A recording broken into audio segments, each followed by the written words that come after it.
Ladies and gentlemen, put your hands together for Thomas Sheridan. Thank you. Here it comes.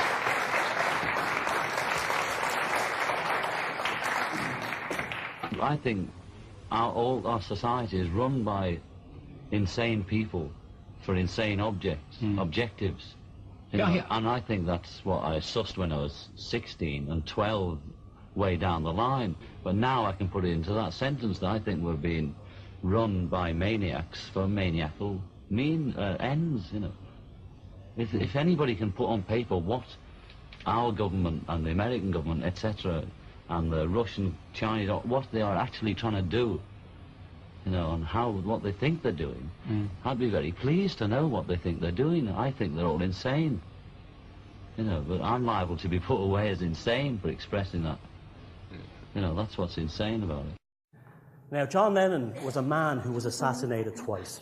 I don't know if you wanted to. The first time, the second time, tragically, by Mark Chapman in the Dakota Building in New York. The first time, just after that was made. You look at how cognitive, intuitive, intellectual that man was. This was a man who had the potential to literally unify the entire peace movement worldwide. He would have been able to bring everybody together. Soon after this, when he was on the cusp of being possibly the next Mahatma Gandhi, he ends up dribbling in a hotel room in Amsterdam with a needle in his arm and ridiculous signs all around him. He was got to. I'm absolutely convinced of that. And that's what we're dealing with. Now, anyone who's seen me speak before, read my books, I've gone into the nature of this condition or whatever it is. And to be honest with you, after all the years of looking at it, I'm still not sure what it is either. Last week, I was in Norway in a flotation tank, as you do. And I didn't know how to do this presentation here. I hadn't got a clue what to do, okay? So I just said I'll take slides randomly from all my presentations dealing with consciousness, psychopathology, and so on. And amazingly, as you'll see, they probably tie in perfectly with just all the speakers who spoke here today. And it's just one more of those synchronistic things. This image here is a logo I designed for an anti-fluoridization campaign in Ireland. And I used the idea of the sort of water goddess and these three spirals here that you see in art, in megalithic art, in Celtic art, Gaelic art, Pictic art, whatever you want to call it. But the idea was that information, one spiral, creates a turbulence that moves into consciousness, the second spiral, and then the third one is action. So if we get information into the consciousness of the masses, it becomes a fact in their consciousness, and then action takes place where we get the fluoride out of the water by people actually writing to the governments and telling the politicians, I'm not going to vote for you. And I really do believe we will win this battle in Ireland. It's a very winnable battle, and I've seen even amongst people who are not in this scene in Ireland, who just have a general interest in politics, I'm seeing more people saying get the fluoride out, especially since a Harvard study recently came about showing that it does indeed cause neurological damage in young children. Ireland is 100% fluoridated, by the way, and there's a reason for that too. So, but not only was that graphic good for that, but it's also good for today, because what we've seen here today is information processed through consciousness and turned into action. And that's why these events are so important, because you will not get the same energetic feeling and consciousness resonance from reading something on the internet or a newspaper. You actually have to get out there, meet like-minded people, and even if you're sitting next to them, the power it has is tremendous, and I will explain how that works later on. So always go to these events, always come to them, meet the people, talk to the people, and support the people that, like Pig here, put this amazing event together. Now, I'm a bit nervous about this one only because I usually never get nervous, but this one I am because it's a mixed bag.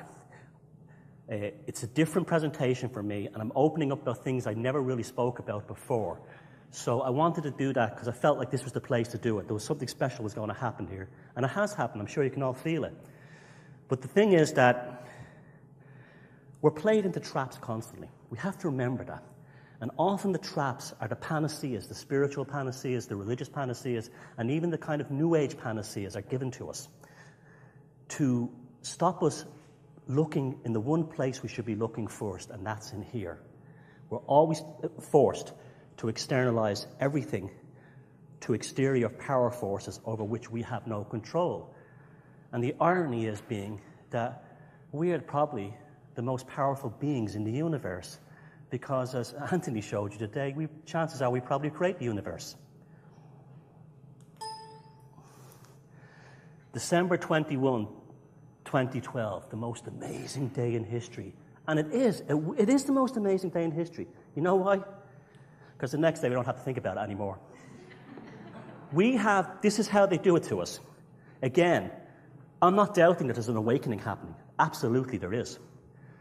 Just like it happened, 65,000 years ago when the prefrontal cortex of the human brain expanded, and we suddenly had all these abilities for art, language, and processing cognitive thoughts that we never had before, that has brought us to this point. Evolution seems to happen like a flower or a seed unfolding. It does have a destiny. Yes, there is a change happening. We all know it. I can feel it. You can feel it. But it's not pinned on one date. And this is what we have to remember, that things that they're given to us and we're told about are often distractions from what we should be really concentrating on and just feeling it, going with the flow. Now, I'm not saying any of these things may never happen, but they didn't happen this year, and there was an awful lot of hype that said they would. Now, there was no great awakening as such among the masses, but it happened on an individual level. It happened every one of you on an individual consciousness level. It did not happen in a group. Everything else we were given was to distract us from ourselves and from our own way of looking at things and developing our own intuitive, noetic insights into everything. See, I grew up in Ireland, and I had a healthy dislike of religion because in the 70s, the sectarian stuff in Northern Ireland was really bad. And I was also, up until 10 years ago, I'd actually say I was a radical atheist. But some things have happened in the last 10 years that have changed that. And I've softened up, and my basic attitude now is if a religion has lasted 1,000 years, at least at some philosophical level, it has value. Even if you don't have to abide by the dogma, you have to respect the fact that it's lasted. There is an intuitive wisdom in there that taps into them and keeps the religion going for that long. But ultimately, we're really responsible for our own future, our own lives. And that's always been the purpose, to tell us that we're not. We're always being pulled away from our own potential as individuals. Now, so they're always giving us a lie. And what's happening now is, I don't know if anyone knows it at the moment or feels it, but there's been a darkness in the world in the last 6 months or so. There's just been something dark going on. And what I believe is we're actually winding down a kind of a psychic spring. Even people who don't believe in 2012 or any of these kind of doomsday prophets, it gets into your subconsciousness. I'll explain this later on how this thing works. And they become almost compensatory archetypes for the shadow inside us, which we do not exercise. This spring winds and it winds and it winds until it literally snaps. And we're at that point now. And the only thing is we have to understand is it's not going to happen. We have to understand that we can only save ourselves. And this has been going on forever. Carl Jung, in his book, Flying Saucers, the very first book on flying saucers was ever written by Carl Jung, believe it or not, back in the 1950s. And basically he said that at times of great emotional, psychological, and cultural stress, people have visions of aliens, angels, ghosts, flying saucers. And it just so happened in the 1950s, because of the psychic trauma caused by the Cold War and the imminent belief that a hydrogen bomb was going to be raining down on every city in the world, that people had these visions. This has happened all through human history. The reason it happens is because our psychic condition creates them. They don't actually exist, but we make them. Somehow, trauma is the only thing that allows us to actually split the fabric of reality. Right now it's the only thing, that and DMT, but to a normal person, deep psychological trauma seems to be able to allow us to transform from this reality. You hear the story of the mother whose kid is pinned under the car, and she picks the car up like it weighs nothing. She's actually transcended the limitations of this experience. and it's the trauma of her child under there that does it. So we have to remember that trauma is an important part of how we're controlled. This is why the news comes on at 1 a.m., 1 p.m., 6 p.m., 9 p.m. It's a regimental mind control technique, very similar to when they make soldiers march. It's the same idea, and it's always filled with negativity. And that's because they want to release the norepinephrine in your lower brainstem into your mind to put you in a state of anxiety. And then at the end of the news, you get a good news story, and that's a flood of dopamine into your brain to make sure you come back for your next fix of news at 9 o'clock. Now, they have us controlled because they've been observing us from the outside.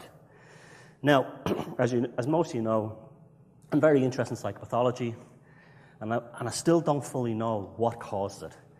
It's just so complicated, and they still haven't found one thing they can pin it on exactly.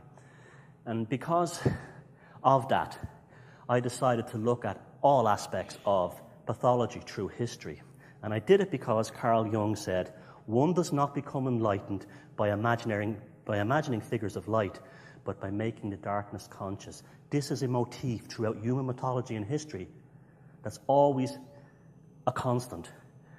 We go into the world of the shadow. We enter the labyrinth.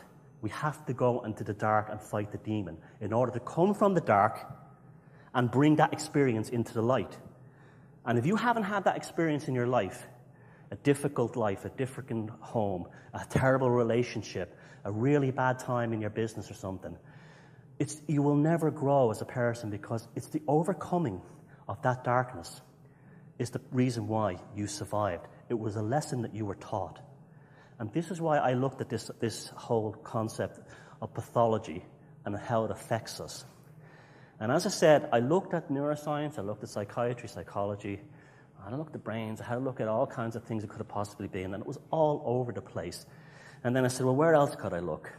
I started to look for evidence of psychopathology in indigenous cultures, and there was none. I cannot find anything to suggest that there are psychopaths within indigenous cultures. Martha Stout, in her book, The Sociopath Next Door, talks about Eskimo tribes that have a system where they kill the psychopaths on hunting raids and stuff as soon as they recognize them. I haven't been able to find anything else like that to really confirm that. It's almost like they just don't seem to happen. And so I wanted to understand why. Now, to show you where I'm coming from, and it's probably, this slide couldn't be more perfect for this conference than today. As you've all seen the Flammarion woodcut, beautiful graphic. It represents a person whose journey through life, through the material world, and eventually realized that only by peering beyond the veil, that the full aspect is there. That's why he's carrying a walking stick. He's journeyed a long way to this point, as I have and all you have here. And you realize, like a good natural philosopher, that the material world is real. In a sense, yes, we do need reductionist science, yet we do need materialist science. We need to weigh, measure, quantify. But that only functions within this system. There are forces outside it which impact upon it. Now, in recent times, they've been called quantum physics and so on. We've heard about that today. But this is before science became a field. It just meant knowledge. And it was called natural philosophy, and it was a belief that the material world and the unseen world worked in tandem. And this is just what we've heard about today, the marriage of science and spirituality. And it's all necessary, and it's all real. And I believe that we're actually, now I'm not putting down the 250 years of reductionist science from Descartes to today. That's been all very important. But we're coming back now. And my own exploration into psychopathology is now coming back. And the reason is, as long as consciousness remains the great mystery, the unsolved problem, then it's all still to play for. The game is far from over. And what I'm going to present here today is not a polemic. I'm giving you information that I've come across on a few different things, and we're sharing here. I'm not lecturing you. I'm not debating to you. I'm throwing ideas out at you. You check them. You run with them. You go what you have to. And it's like I said, it's still all to play for. So are there compensatory mechanisms within indigenous cultures to deal with these issues? And then I started to look at shamanic and the shaman and the purpose of the shaman. And I came across this book about 20 years ago, and it didn't really strike me back in the day when I bought it back in the 90s, but it has very much since. Carlo Ginzburg is an Italian. This book called The Night Battles, it deals with the last shamanic culture in Europe. They were called the Benedate, and they existed in northern Italy and some of the Slavic nations. And the book is basically interrogation notes by the Inquisition on these people in the 16th and 17th century, these poor Italian peasants, trying to tell them, you shouldn't be doing this is the devil's work. And what's so interesting is how the people interviewed in this book, the ordinary Italian country folk, say if we do not go into these shamanic states, or what their version of them was, it will manifest in the material, in our culture, as trauma and misery and unhappiness and violence and everything else. And these people were so adamant that we're not anti-Christians, we're Christians, but we have to fight the demon world on their plane, in their battlefield. If we don't, they come in here. And this is a common motif among shamanic cultures. And this was the last one in Europe. Now, it started with the destruction of the Druids over in Anglesey in AD 61, I think it was. The Babylon system that we're under has been going around the world destroying shamanic cultures that involve themselves in this kind of idea of the night battle, entering into the other worlds to prevent it coming in here as misery and unhappiness. And it seems to work. Whether it's a psychological thing, I don't know. Whether it's some kind of cleansing of the psyche, or if it's indeed a mystical experience, I'm quite open to all these things. But I do know it works because there's parts of this book where they showed when the nights they were not allowed to go on their rituals, it would manifest as goods were stolen, rapes, and so on would happen. So this is what the shaman was, and this is what we lack today. And this is what we need to get back. And so then I started to look around and say, well, how can we incorporate, even if it's just a psychological motif, even if it's just a ruse to make you believe this stuff works, it's still good, it's still important. And can we bring that into the world today? And is there aspects of our culture and our society where we could actually incorporate the similar motifs in there? So then you go on a cultural kind of exploration. I start looking at art and music and everything else, and you realize that there is a grand purpose here.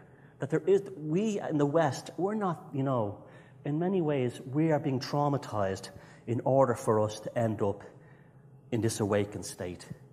We're coming back to source. Why? Why do they do this? The colonial power slaughtered indigenous people in their hundreds of millions as civilization, moved across the globe. In AD 61, Suetonius Paullinus, after enormous logistical efforts, managed to get his army across the Menai Straits in Wales and massacre the last of the Druids. Now think about that. Roman Britain was in the midst of a very deep economic crisis at the time. There was a lot of problems, both politically and socially. And yet, what was their biggest priority? To launch an army across to Anglesey to kill a few Druids. There has to be a reason for that. There has to be a reason why they feared that. And it's in my new book, Defeat the Demons, I believe it's because native wisdom, in its own funny way, seems to be able to give us defense against psychopathology and pathological behavior. And why? Why, then, would they want chaos in the world? Why would they want this? Well, there's why. Chaos and mayhem as a business model. There's no profit in human contentment and peaceful coexistence. War is money. And that's really what it comes down. Crime is money. You just think if we had a peaceful society, how much unemployment we had. What would the insurance companies do? Think about it. It's a business model. It's a business model that knew something about indigenous cultures that they had to cause mayhem. And this mayhem was profitable There was a very famous story in Newsweek in the 1970s of the very last Inuit tribe in Canada to get cable television. There had been no murders, no rapes, no problems really in this culture until the cable TV came in the late 1970s. Within the first year, they had their first murder, their first rape, and all the kids were walking around in LA Lakers and New York Knicks gear in gangs. Good for business. And that's the ultimate statement I always use when the people say to me, well, you know, what does a psychopath or a psychopathic system really want? And I'll say, it's nothing personal. It's just business. And it's become so bad now. Now we do, we talk about the Great Awakening. We know there is something happening, but they're also getting worse. There's definitely a split here. One half is flying off to actually try and do something good with the world. There's a lot of apathy in the middle, but I believe they're just an untapped resource that we have to find. We can't be calling them sheeple anymore and saying they can't think for themselves. We've got to get those people on our side, and we will do it. And what we do it is just by pointing out something as horrific as this. The United States has locked up more people than any other nation on earth. A half the land of the free. 500,000 more than China, which is a population 5 times greater than the US. The US has 25% of the world's prison population. Now just think about that. But only 5% of the world's people. The perfect partnership of government and corporate interests merged into a single agenda. A strike-free workforce, which is, always shows up on time. Prisons in America are the new slavery. They're manufacturing everything from car components, computer hard drives, to jeans. There's trade shows that you can go to where you can buy a prison.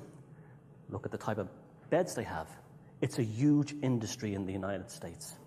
It's locking people up and making them work for cheap. Now, it's very easy for us to say, oh, well, that's the Americans. No, the Americans are only, God love them, they're only on the front line. What they get first, we always seem to get later. You know that. We all know that. They're our brothers and sisters, but they're the ones who get hit first. They test everything like that there. And this has to stop now. This is appalling. And people don't know this. And if there's one fact you can want to take away from here today, is to tell everybody what's going on with the prison industrial complex in the United States. Because this is barbaric.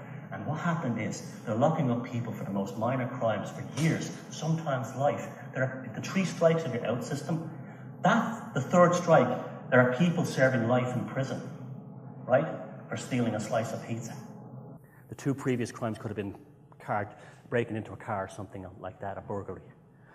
While the hardcore criminals are not getting the same time, but they know a sort of a middle-class person or a working-class person who behaves themselves will do the work in prison. They won't be disruptive. And it's just so evil. Now, it's very easy to say, oh, well, they're all psychopaths. They're all evil. Well, at the very max, it's 4% to a degree. And you'd really get that 4% where you'd have that clustered in the most, the areas that would appeal most to a psychopath, easy money, things like top-level marketing, advertising, banking and so on, politics. The rest would be quite small. So in an average city, you're probably talking about 1% at the most. But when I worked on Wall Street, I can tell you that most of the people I worked with were good, decent people. They were just paying their bills and looking after their families. But you know what the problem was? This was going on. I don't know about it. No, it's not happening. They're just otherwise good people who've been led into this system. They want to pay their bills. They want to look after their families. And the system itself is more psychopathic than the individuals behind it. So we have to remember that too, that even these bankers, many of them could be fine, decent human beings, but they're also trapped in the psychopathic control grid as well. They've been led into there. And many of them will be paying off huge student loans. And this is how the system works as well. And the denial that I'm somehow not responsible for that, if we can get those people, even one by one, to say, I'm not doing it. And you do see things happening. I'll give you an example of where this is happening. They all talk about, we can't get young people to go into science anymore. particularly in the United States. There's been a huge collapse in the amount of science graduates. Why? And we've asked the graduates why, and they'd say, I don't want to be doing anything for war, and I don't want to be killing animals for shampoo. And this is a major turning point here. If we can expand that across all sectors, economic students, medical students, we will have the ultimate revolution. But the thing is to tell them that it's okay to say no or to find a career that is not like that. And eventually you can starve the system at the top. This is the ultimate revolution because they're not stupid, the people that run the system.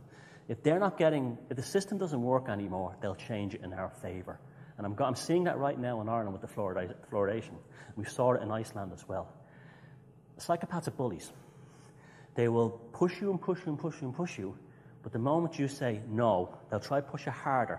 No, they'll push you harder. And then you'll say no, and then they say, oh, all right, we'll give up. We're not dealing with people that are driven like us. They're not driven by passion. They're driven by control. Passion kills control. How did I get here? Was it always like this? Was the world always a mess, as David Byrne, Talking Heads, in that video, Once in a Lifetime? Yes, it was, but it's worse today because of mass communication. It's worse today because of advertising, marketing. It's worse today because children play appalling, sadistic video games. They don't even play outside anymore. They're easier to control. There's a lot of that has to do with marketing, believe it or not, to get them to spend more money. And ultimately, as I told you, I don't normally talk about this stuff, so what has this got to do with the human spirit? This badness in the world? We lost our shamans and we lost our druids. Even if those people were only playing a psychological role, it was working. It was working. If they were playing a true spiritual role, it was working. We lost our social healers, and we lost emotional safety valves. People are told to behave themselves. People are told to be respectful. And that's not how we are. We have many different emotions inside us, including some quite negative emotions. They have to be purged. If they're not purged, even if hitting a punching bag, they will manifest in terms of illness and psychological and social breakdown. And ultimately, we've lost our care of the human psyche. We've handed it over to psychiatrists and psychologists. We've handed it over. Now, I'm not putting down these professions. I'm not doing this. I'm just saying that's what we've done. And more frighteningly now, our shamans are Prozac, Xanax, Ritalin. That's what they're giving us now. Instead of dealing with our issues, they're nullifying us. They're turning us into zombies. And this is going to have tremendous social implications. And this is another thing we have to be very careful of. I know some people may need a medication. I'm not going to give here medical advice. That's not what I do. But I'm just understand that, we have to realize that we can't be handing out and taking medications like they're M&Ms. We have to have stewardship of our own consciousness.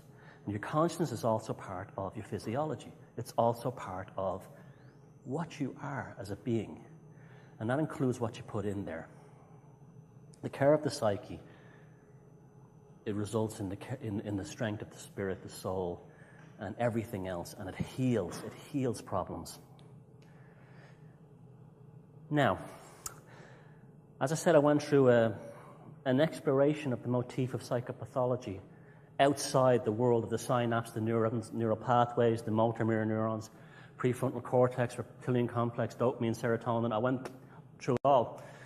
And I started looking at mythology and folklore. Again, I'm not a scientist. I'm just an artist, a musician, and a writer, so I can look outside these things. See, they use specialization in certain fields to stop crossover of knowledge, because that way they can actually control information. Very important. So biologists don't talk to physicists. Physicists don't talk to astronomers. The reality is, all the great scientific achievements, really, if you look at them, they've all either been eureka moments or people who were actually looking at a different field than the one they were actually in. And that's another issue, too, as well. They're controlling the ownership of intuition.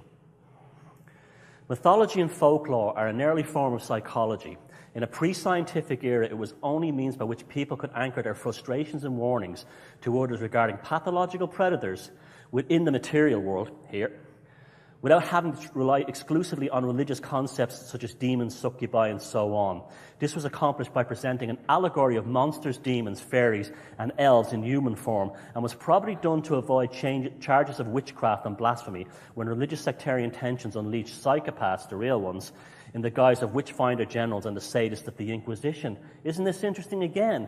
Whenever we started to look at something beyond their control system in terms of a kind of a shamanic thing, in terms of, healing women who would use plants to heal, who would have, what they would call witches or whatever, the real psychopaths try to kill them and wipe them out again. It's a common motif. Anytime we start looking beyond the material world, they will come and kill you. And that cannot be just because we're all superstitious idiots. There's something out there that gives tremendous power in here. And you know what? They're doing that, and we're not allowed to. And that's what they created these monolithic religious institutions for. Before psychology, you didn't think, they were just as clued in as we were. And this is a picture here from, I think it's from the 1300s, of a demon taking a baby and replacing it with a changeling. The mother's like, that's not my baby, that's not my baby. A friend of mine recently was telling me that she was in a maternity hospital, and she said every so often you would pick up a baby, a newborn baby, and it would have a completely different energetic resonance than all the other children. That was not a normal baby. It was alive, it was healthy, it was safe, but there was an energetic, there was something not in there. The psyche was artificial or something. And, she maintained to me that they were the ones I think grew up to be psychopaths. I don't know that. This is just her opinion. But I found that very, very interesting because it was something I never heard before. And here we have a woman this is a 1489, a woodcut here from Holland, a woman being seduced by a devil in the guise of a handsome, well-dressed and charming man. That was the psychopath. This was the manipulator. This was the person who would go from town to town robbing women and, telling them how wonderful they were, and so on. We've always known this stuff. We just didn't have technical terms for it. See, this is what's so wonderful about being us. We're not trapped into the academic world. We can go spinning off on tangents, and you see, our scholarship is so much better because it's so much more fun. We're learning things that were outside the control paradigm. It makes it infinitely rewarding. I'm sure all of you feel the same way. You love the fact that you're awake. You love the fact that you're exploring because you don't know what the next book or the next video or the next talk is going to bring you. And that's what gives us tremendous power. So Bruno Bettelheim was a Freudian psychiatrist, in the 1970s. He wrote a book called The Uses of Enchantment. Very interesting book. He basically showed the importance of fairy tales. The majority of European fairy tales from this period, I should have put in there, this would be from the Reformation on, are about psychopaths and psychopathic behavior and serve as an instruction manual on how to recognize the traits and deal with them. A collective folk memory was generated and maintained in these children's stories of wicked stepmothers, deceitful kidnappers, or sly wolves disguised as kindly and familiar people, ultimately revealed to be killers, cutthroats, and cannibals. Jack and the Beanstalk's an interesting one. He actually goes through several fairy tales here, but Jack and the Beanstalk is about a guy who goes into a house, he befriends a woman in order to kill the husband and steal the belongings. That's what Jack and the Beanstalk is. And yeah, kids were told that it's cute, but these were ways of telling children the world is not a good place always. There are some dangers out there. And Bruno Bettelheim, he didn't really say it on that level, but yes, he did show that there is a very, very great importance in fairy tales. Unfortunately, today I hope parents still read old fairy tales like this to their children because it gets into the subconscious. And it acts almost like a tape loop, and it gives them a very valuable life lessons. What do we have today? Disney. Disney, is not the way they should. That's quite the opposite. Tinkerbell is not what a fairy always was. The fairies in all our cultures were actually tricksters and liars and deceivers and haters. You know, they hated the human race. They were shown as almost like a predatory spirit. Again, these were about important concepts that look, you will go into this world, and it's not going to be easy. But if your psyche has been sort of have a firewall around it, by being read these fairy tales, it'll be a lot easier for you to deal with. But before I get to that, what do we have today in terms of that? The nearest one I can find would be the Joker from the new Batman movies. But yeah, he's portrayed as, he's a cool guy in his own kind of way. Not good. We're actually being shown a psychopath who's like that kind of thing. You see, they're trying to change our reference of moral framework. You know, this is called crazy making, where they're telling us that reality is not really what reality, oh, you're not right about that. And this is how they alter us, that we're slowly and perniciously altered. Okay, I told you this was a mixed bag. And looking through all the different bits and pieces and talking to people, I was introduced to the American comparative mythologist John Lash. And we had a series of talks done with Thomas Malone in Japan. And they're on YouTube. They're all over the place. And they're actually some of the most interesting things I've ever done. Now, John is coming from a different world than I am. He's coming from a religious kind of Gnostic background. But at some point, our work was crossed, and in the middle, we came up with the psychopaths. There's a document called the Nag Hammadi Library. I'm sure some of you have heard of it. And the Nag Hammadi Library was founded in the 1940s. What makes this so special is it's about 1900 years old. So it's a very, very old religious text that has not been edited or altered or augmented in the time since. So you're really back to the source of early Christianity. And you get an insight into what was really going on back then with the Christians. And the early Christianity was very different. Not only does this contain spiritual texts, it also contains a draft of Plato's Republic, which I find that interesting as well, because that's actually quite a nasty document in many ways. And it also has something called the Gospel of St. Thomas, which is very interesting, as St. Thomas was probably the only gospel that was written by someone who actually knew Jesus firsthand. And yet that's not included in the Bible. The rest are all by people who came years after Jesus, assuming this Jesus guy existed as who he said he was. There's lots of doubts on that. He could have been a Jewish revolutionary and so on. But however, it's a very valuable document. But one thing that John Lash discovered and some other people talk about is it mentions these race of beings called the archons. And what the archons were considered was an inorganic consciousness that existed outside our perception of reality that could infect us almost like a mind parasite. And what they were described as very similar to the psychopath. And it was also, in a synchronistic term, before I even knew about this stuff, I came up with the idea of a consciousness parasite. And what is the idea of our consciousness having a parasite put into it by media, by everything, to actually make us less of who we are and more pathological in terms of our drive. And they actually believed that the earth was a living creature, the Gnostics, some sects, not all of them. Which makes a lot of sense when you think about it. And the idea was why are you worshipping gods in the sky when there's a female goddess beneath you called Gaia Sophia? And she's alive, and the idea was, and this idea developed, that human beings are almost like the immune system of the planet. And these other archontic things are literally trying to steal the planet from us. And there's the idea that they're infecting people, infecting humans, and changing us. I don't know if any of this is true or not. I'm just saying this is some of the interesting stuff that I came upon. And the idea is basically to try and kill the planet.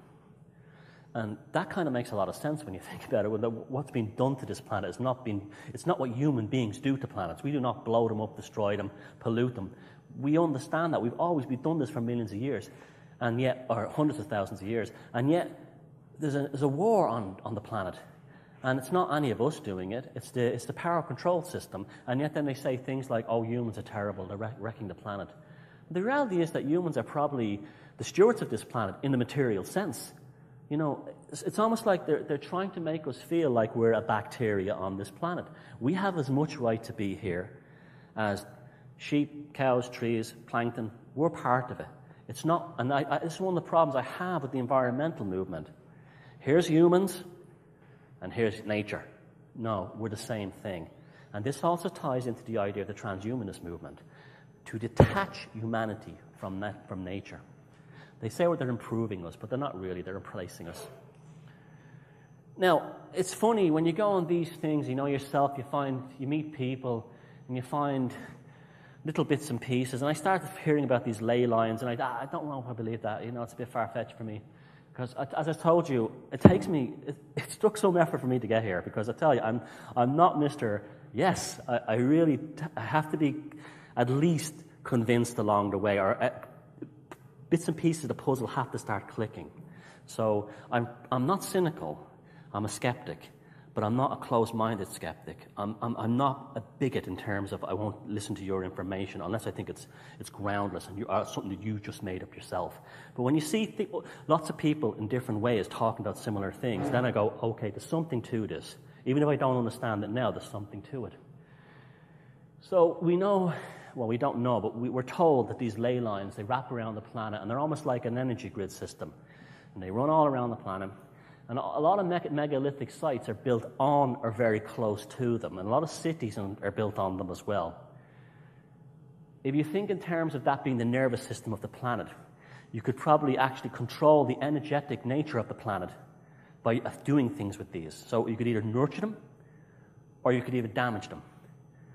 And a lot of these scary cathedrals seem to be built on them. These scary cathedrals which are built with horrible gargoyles on them. What is a gargoyle? How is that religious? How is traumatizing people who traveled miles to enter into a place of worship, seeing these devils and monsters all over a cathedral? Am I the only one who says this makes no sense? And yet, but people have accepted this. Oh, Notre Dame, oh, it's great. What? That doesn't bring me anywhere near spiritual feelings. It actually makes me want to run away in terror from these buildings. And yet these scary buildings are often built on or near these ley lines. The picture up there in the corner is of Cologne in Germany after a massive Allied bombing raid. They leveled the whole city to dust, except the Dom Cathedral. The Dom Cathedral, if you've ever been there, it's enormous. And it's like something out of Mordor. It's pure horrible. It's filled with these dreadful gargoyles. Ask yourself, what kind of consciousness demolishes a city, vaporizes, burns, and slaughters men, women, and children, but is very careful not to touch the cathedral? It makes no sense to a normal mind, but it made sense to these people. Why? Because they somehow value that building, as dark and as scary as it is, over the thousands of people they were willing to kill around it. You see, it's such a strange reality we live in so many ways, because this is almost another thing too. It's to make us not feel comfortable within this world, that we always need someone to explain things for us. And, you know, could you imagine if you survived that bombing raid? If members of your family are dead, you can't get to work, you can't get anywhere food because the bridge is blown up, all your friends and all the businesses are dead. And this thing in the middle with demons and monsters all over it is spared like it's some kind of like precious jewel. You know, I find that incredible. And not to mention the logistics they would have to go to make sure their bombs didn't hit that thing. It would have been just very, very difficult. They probably spent months planning to bomb that city so they wouldn't touch the cathedral. And you see, these are very strange things. Now, as I said, I was in a flotation tank. I'd had a few sessions in it, and it was a very interesting experience. You're completely in the dark, no sound, and you're floating in a pool of salt water. So it's sort of similar to the Dead Sea in terms of buoyancy. It's not as thick, though. And I went in there going, oh, you know, what kind of experience will I have? And it was funny. It was a very interesting experience. After I lost a sense of gravity and my inner ear could no longer find the center of the earth, I was literally just a mind floating in darkness. It wasn't a psychedelic experience. I was able to process thoughts without any kind of emotions. So good thoughts and bad thoughts were just thoughts. They didn't have any kind of emotion attached to them. And it was very interesting because it was the ego was intact, the ego was functioning, but I wasn't, I was thinking of things that might have really hurt me. It didn't affect me that way. It was because the body was somehow not part of the process. And it just confirmed to me that the consciousness was actually existing as an individual thing. And then after 45 minutes, I started having spasms in different parts of my body. And later on, the people told me what causes that is you're releasing toxins from your body. Repressed memories that have been stored up as trauma in different parts of your body are released via your nervous system.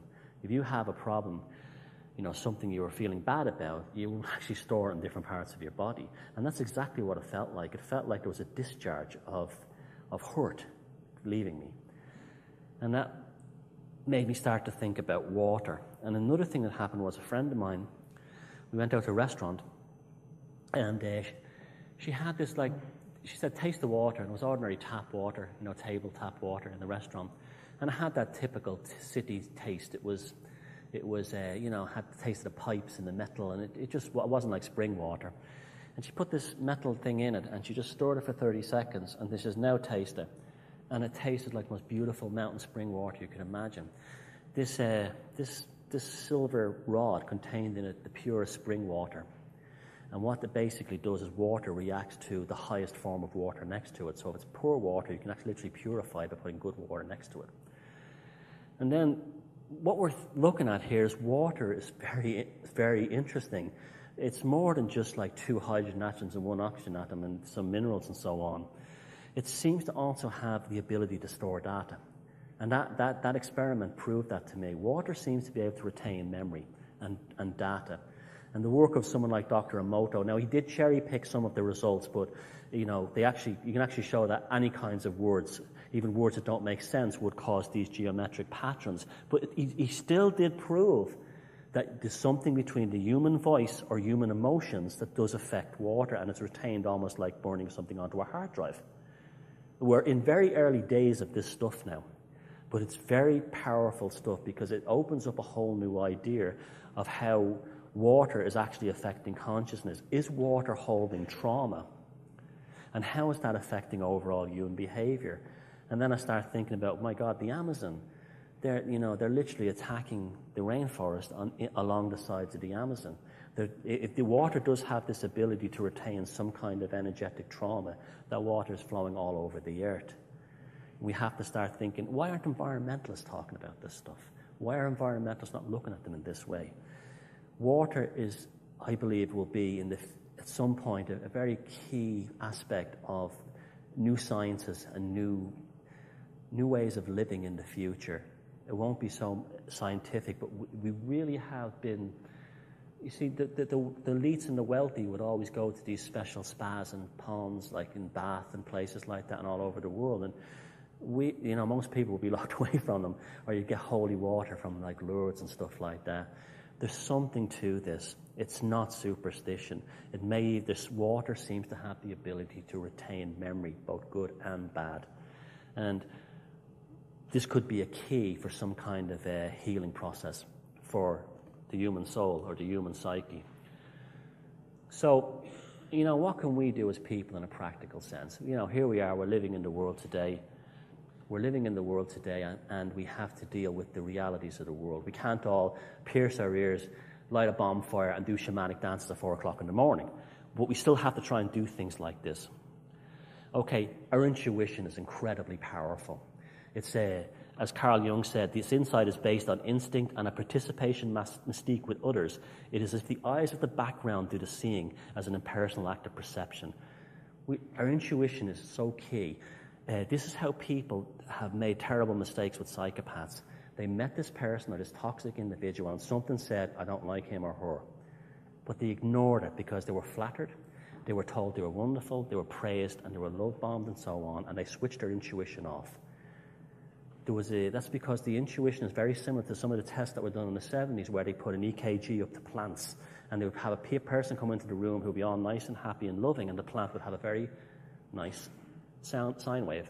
Someone would come into the room screaming abuse at the plant, and the thing would go like this. But what they discovered too, these plants would also react to people who were just thinking this stuff or feeling it.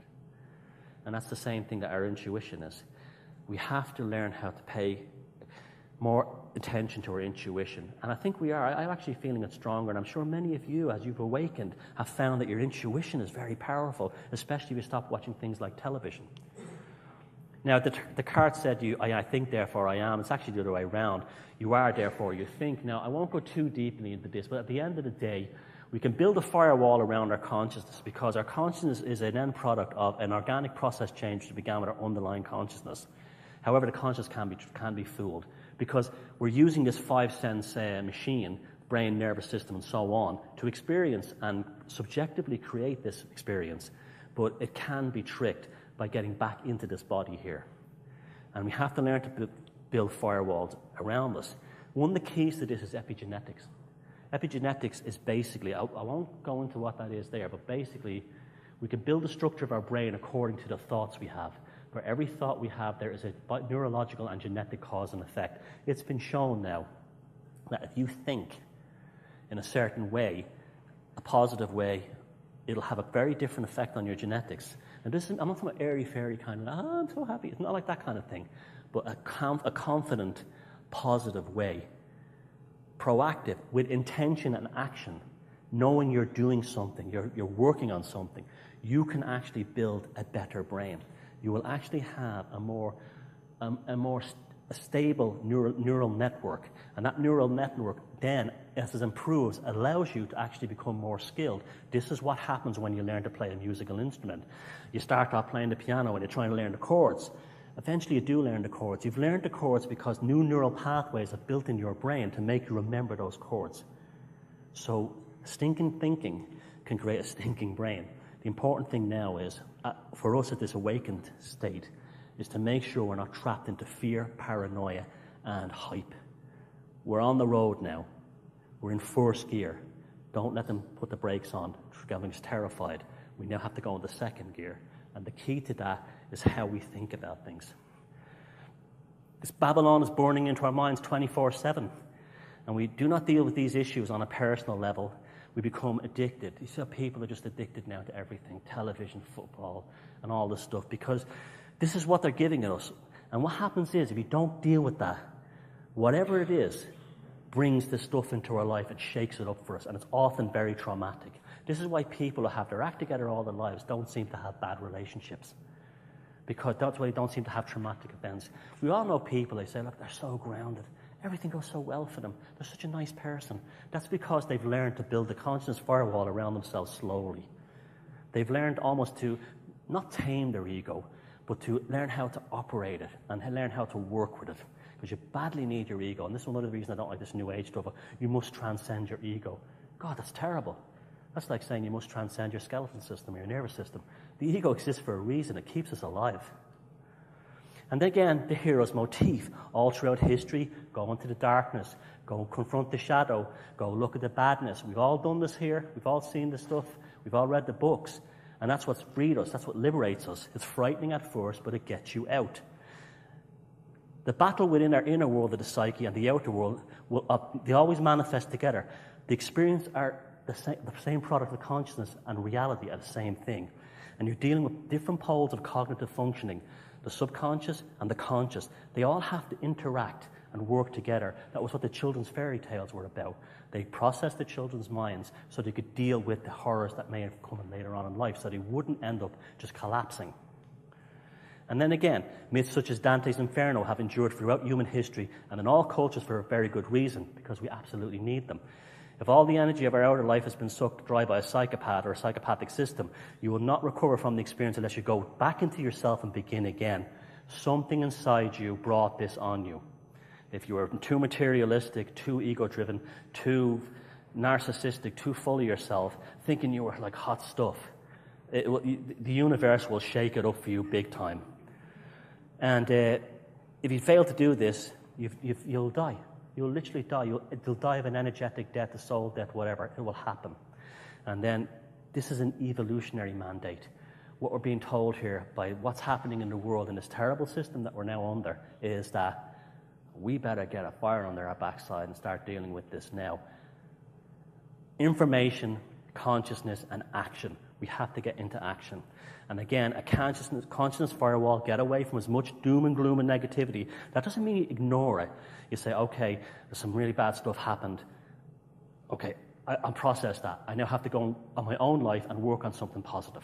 I have to do something in terms of material achievement. I'm going to plant a fruit garden. I'm going to learn a new skill. I'm going to take a night course in something. I'm going to develop something that was a useful skill to me, rather than sitting there waiting for the end of the world. If we do that one by one, we will have a mass awakening. And there's also ways of helping you with that conscious firewall. Limit your vision to advertising. I love Edinburgh. Because of the historic buildings, there's so few advertising here compared to many other cities. Most modern cities you're bombarded with it. Dublin is terrible. It's filled with it. The trams, the buses going by constantly. This stuff will actually wear you down. And so there's a way to deal with that. Try and keep our houses and our homes, it's also the feng shui thing, as comfortable and calm as possible, with as much natural light and materials in it. Fluorescent light seems to be very bad for your consciousness in terms of it makes you agitated. So get the fluorescent light out of your house if you can. You should be able to. There's lots of alternatives now. It's not just the incandescent bulbs that are being phased out, but the halogen bulbs are fine, and so are the LED ones. And understand the spin and contacts. So if you read an article that says maybe, could be, that's not the same thing as an absolute fact. And you'll see every scientific article, scientists now believe. Now, the article will start off saying,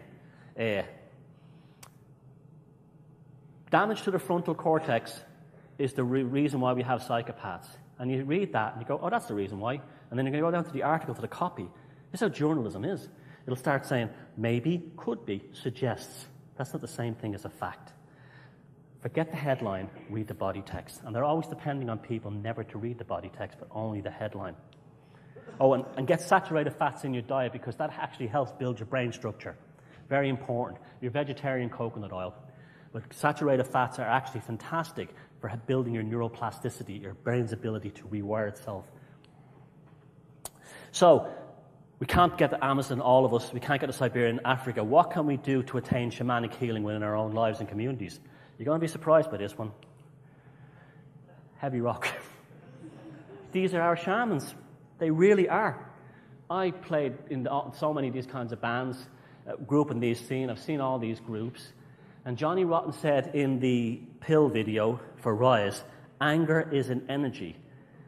This is exercising the shadow of modern culture. If we did not have this, we would have absolute chaos.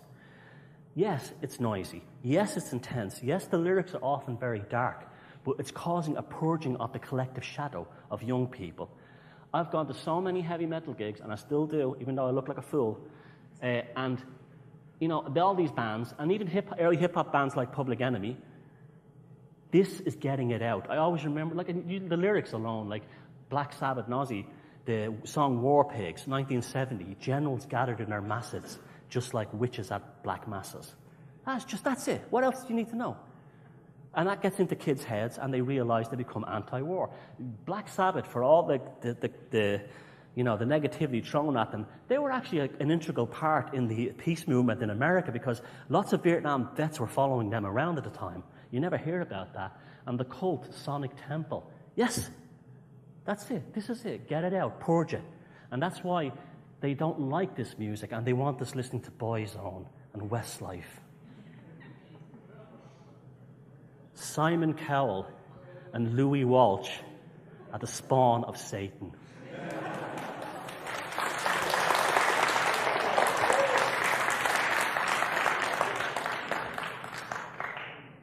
Laugh. It actually expands your cellular walls.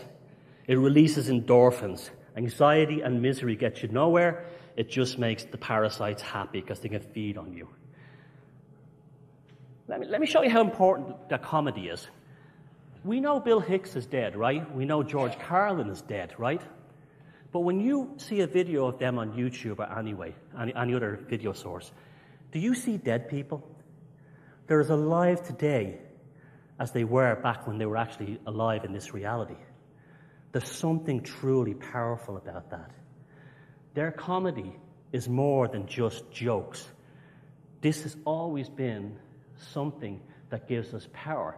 Yes, it can be offensive, the life of Brian could be very offensive to Christians, but they weren't making fun of Jesus. They were making fun of the fact, as Douglas Adams said, 2,000 years ago, they nailed a poor guy to a plank for saying it would be a good idea to be nice to each other.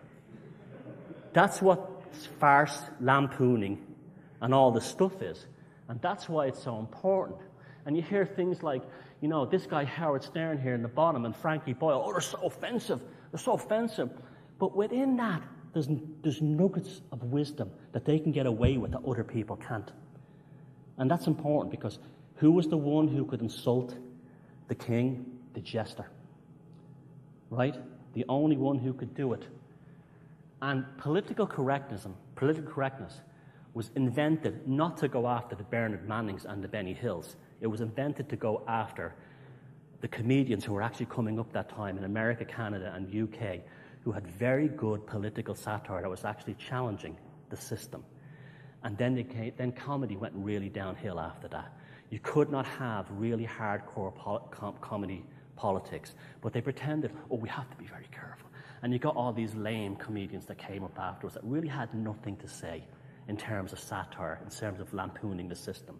And that's what they did to us. And I mean, you have to laugh. You have to learn your ability to laugh at yourself. Very important. You have to understand your own absurdities, because how else are you actually going to have a self-reference? I often thought that if they laughed at the Nazis in the early days in their silly uniforms and their goose step, we would have actually got rid of them. When you give in to the fear of them, that's when the bullies win. You think, you think that it's just something, it's just cheap entertainment. But Bill Hicks wasn't cheap entertainment, neither was George Carlin. These people were prophets. And their message will go on forever, long after the politicians and their speeches have been forgotten. And I spoke to a shaman in Dublin. He was from the Niltek people in Eastern Africa. And I said to him, I told him about psychopaths. And he says, that's what I was telling him I was into. And he says, I know about them, yeah. And I said, what do you think they are? And he says, oh, well, we consider them the demon world trying to invade this world. And I went, oh, okay, and what does that really mean? And he says, well, it really means you hate yourselves. You in the West hate yourselves. You've been told to hate yourselves by fashion, marketing, design, women's magazines. You're always feeling inadequate. You don't have as much money as the footballer. And stop saying excuses and living up to people's other expectations of you. You manifested in here for your own life. I had friends up in Manchester at an event up there saying, Thomas, we're woke up and everywhere, but we still support City. And I said, that's okay. There's nothing wrong with that. You don't have to be sitting in an ashram going, to prove that you're actually consciously aware. There's nothing wrong with liking mainstream stuff. Just don't believe that those people love and care you. It's just entertainment. You have to keep one foot in the reality too. And unload the doom junkies. I have to keep saying that. Get rid of them. Unless they come with a positive solution. Solutions are the only thing that work. And real solutions, not, the spaceships are coming. That's not a solution. A real solution is, let's build an airship. Let's form an alternative community. Let's spread flyers out. Let's put together the Awaken State Conference in Edinburgh. That's what we need. And again, you see that thing up there? The eye on the top of the pyramid? That's just an eye on top of the pyramid. It means nothing else. No symbol on this earth is greater than you as a sovereign being. They're just symbols. Flags, religious icons, they're just symbols. Take them back, be creative, build your own neuroplasticity, engage with your shadow and master it. Ignore hype and sensationalism, independence of body, mind, and spirit, cynicism and a healthy skepticism.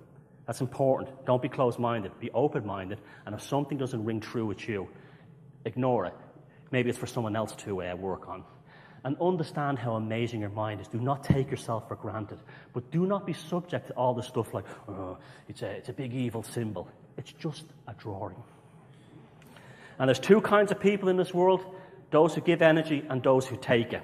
Okay? It's really been that easy. And being awake is the only worth doing if you're going to make use of it by creating and building tangible results. Here we are. We've created magic. We have the pig people. Sorry, I hate to say it. The pig people. Another John Lennon synchronicity. You came here and you created magic. This event was manifested out of the ether. We're all here. That's how easy it is. The dependence on negativity is a trap. I won't go too much into that. And you get out of all that and you start thinking by yourself. And as Morrissey stated, no regime can buy or sell me then. And I'm going to finish quickly. My website is thomassheridanarts.com. And again, I started talking about how information and consciousness leads to action. Okay. Inside our brains are something called mirror neurons, and this is why these events are important. The mirror neuron processes empathy. When I say empathy, I mean understanding between people, okay? They've been shown now to work over vast distances.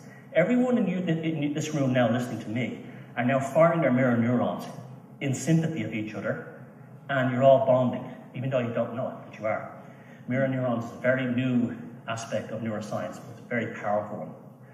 When you leave here tonight, I want you to go home on the train, bus, or car, whatever, and have that feeling that you have inside you now, and it will spread to people around you. This is the 100 monkeys effect. It's now been scientifically proven. You don't have to walk down the street with a megaphone. You just be secure of the information you have in your head. And especially if 2 or more people on a railway carriage are thinking this at the same time, if you're on the same train carriage tonight, the ones all in between, their mirror neurons will start firing in sympathy with your beliefs. This is what's happening. This is what's going on. There's a lovely film, and I'm finished with this now. It's the modern version of The Last Mohicans with Daniel Day-Lewis, and there's a scene in the film where he leaves Madeline Stowe, and he says, you know, no matter what occurs, I will find you. It's a beautiful line, beautiful sentiment. He has to leave her. And that's really this place tonight. If they start a war with Iran, no matter what happens, no matter how bad it gets, no matter what occurs, we will all find each other eventually. Thanks very much.